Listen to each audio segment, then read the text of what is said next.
meeting of the Independent Judicial Accountability Panel, IJAP, held in Abuja from Tuesday the 11th of March to Friday the 14th day of March 2025. You recall that Action Aid Nigeria has been implementing the project Citizens-Led Engagements on Judicial Accountability in Post-Election Justice Delivery in Nigeria, termed CLIP Justice, since July 2023, supported by Ford Foundation. This is a project designed to promote accountability in post-election justice delivery by increasing civic consciousness, participation, and engagement in electoral adjudication processes. Through citizen-led actions, the project aims to hold tribunals and court judges accountable for transparent justice delivery, ultimately contributing to long-term judicial independence in Nigeria's electoral processes. However, the project is evolving into one that supports citizens' actions toward judicial accountability, which will not be limited to electoral matters. To ensure the success of the project, an earlier technical working group, TWG, has now been expanded and resignated as Independent Judicial Accountability Panel, IJAP. The panel consists of renowned retired justices of the Court of Appeal, academics, legal practitioners, and development professionals, with a track record of transparent leadership in legal matters, to conduct periodical technical reviews of not only electoral cases, but other important cases, to develop advisories on ways to improve the judicial process and citizens' participation in promoting accountability. Members of the panel are the Honorable Justice Majid Owade, retired Justice of the Court of Appeal, the Honorable Justice Chinwe Yizoba, retired Justice of the Court of Appeal, the Honorable Justice Oludot Mwadefope Okoji, retired Justice of the Court of Appeal, Professor Okechukwu Ibianu, Professor Jumai Audi, Mr. Mark Imoni Amarere, Barrister Secha Sokwa, Andrew Memudu, the Country Director, Judith Bagidi, Barrister Fumi Olukeye, and Celestine Okudi-Leodo. In line with his mandate, IJAP held its inaugural meeting in Abuja from Tuesday, the 11th March 25 to Friday, the 14th March 25. Amongst the cases considered was the analysis of some recent cases of public interest determined by the Supreme Court and the ECOWAS Court, capable of informing citizen-led action on judicial accountability. 3 such cases were considered. The first is the Rivers State House of Assembly and Speaker and Government of Rivers State and others. Then the second is the All Progressive Congress APC and Rivers State Independent Electoral Commission and others. These are very recent cases, as you could see. And then we have the case of Obianiju, Catherine Ude, and others, and the Federal Republic of Nigeria, which is the ECOWAS Court judgment. After exhaustive analysis of the judgments, IJAP made the following key observations and recommendations. A, that the judiciary must exercise caution in handling political matters in order to preserve its integrity and avoid public perception of bias. B, the judgment of the Supreme Court in the consolidated appeals leaves a gap as to whether the issue of alleged defection of 27 members of the Rivers State House of Assembly is still live or has been settled. This is because the court made comments on the issue of defection without actually addressing it. C, that complex and lengthy judgments, of course, defy easy comprehension and therefore undermine public trust. For this reason, IJAP recommends 1, that the judgments should start with summary of facts. Then 2, using simpler legal language.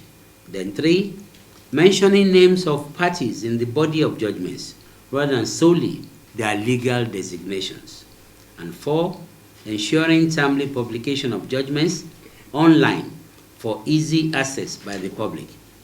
D, regarding the judgment delivered in Rivers State House of Assembly and Speaker and government of Rivers State and others, the Supreme Court correctly held that the Federal High Court had jurisdiction over the case. C, regarding the judgment delivered in APC and Rivers State and Independent Electoral Commission and others, again, we believe that the Supreme Court correctly held that the Federal High Court had jurisdiction.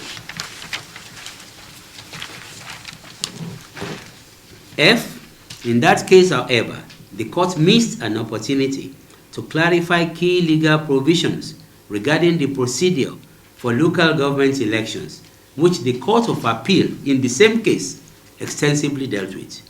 Also, the court granted all reliefs, that is the Supreme Court, based on affidavit evidence alone, without addressing legal interpretations thoroughly.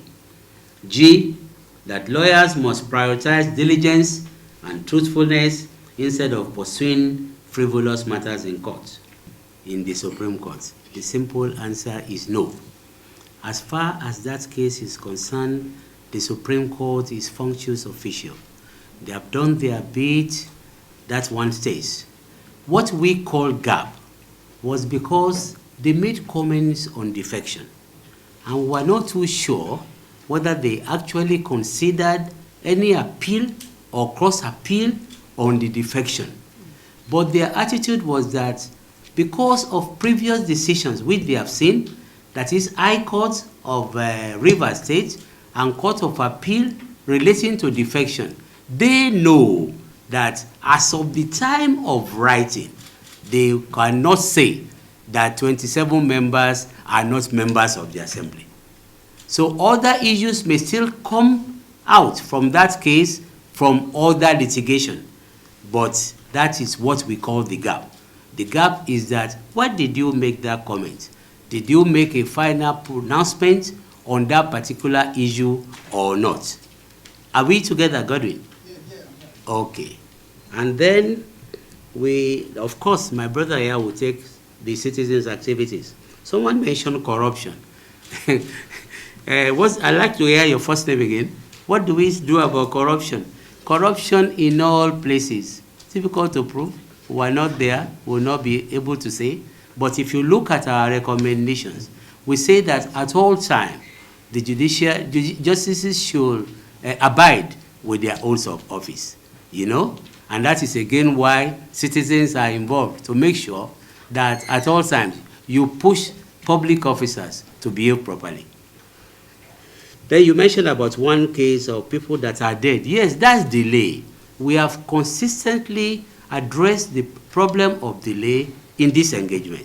For example, at the technical working group of the CLIP Justice Program, we suggested all sorts of ways to avoid the delays and even conflicting judgments.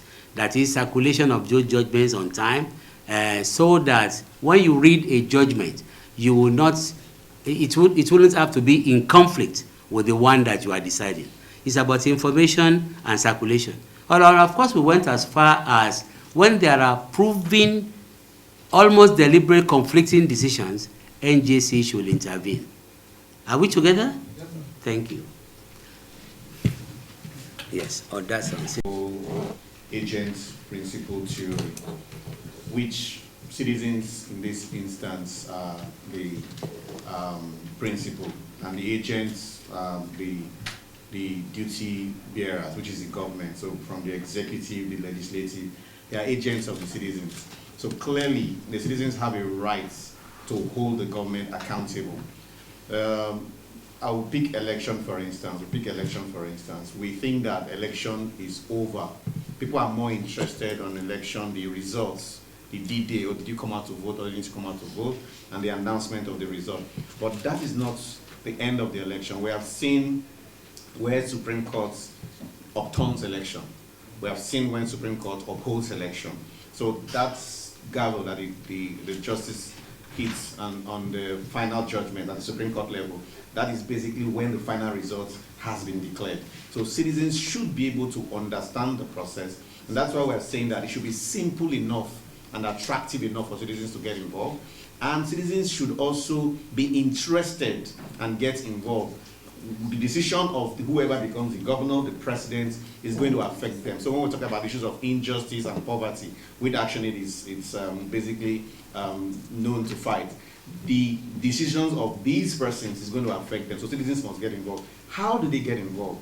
So citizens getting involved is about knowing the law, what the law says, and the Constitution has gotten processes of citizens engagement, which is from cooperation to confrontation, but non-violence. So including protests, including writing letters, advocacy visits. So all of those are spectrums of engagement of citizens. And the law permits that. But what we keep saying is it must be non-violent, and the states must give room for citizens to be able to exercise this aspect of the Constitution.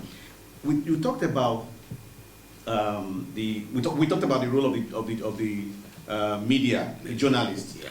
The journalists should be able. We're talking about corruption, so the journalists should be able to go and give us evidence. Exactly. Investigative journalism. That is your role.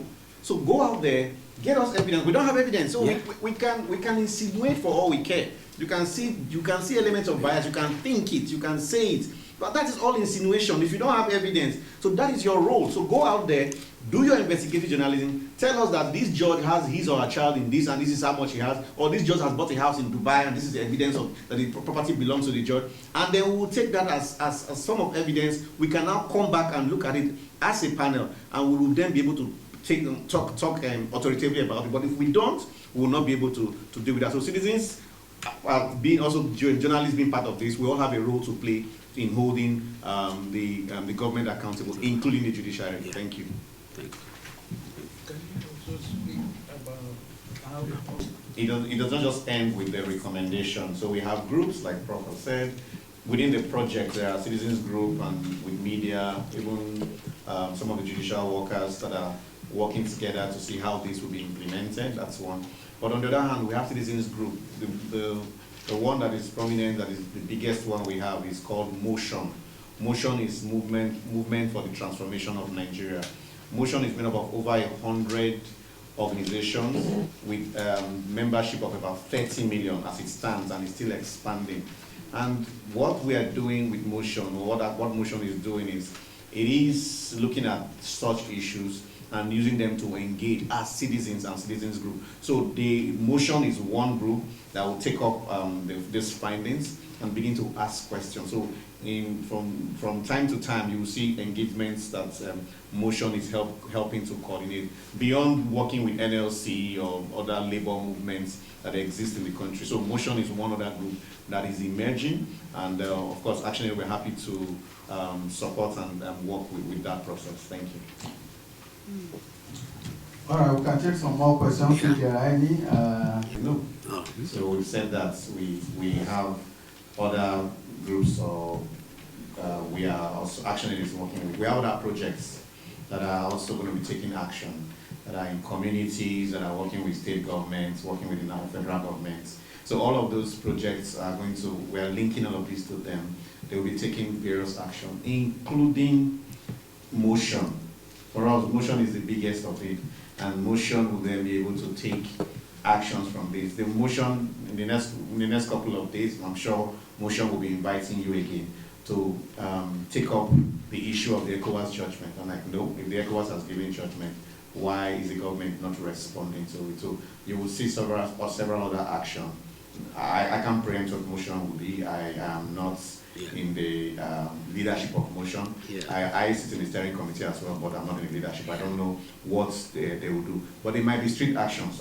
They might be visits. They might be letter writing. So those are actions will definitely come from Motion with regards to ECOWAS. Thank you.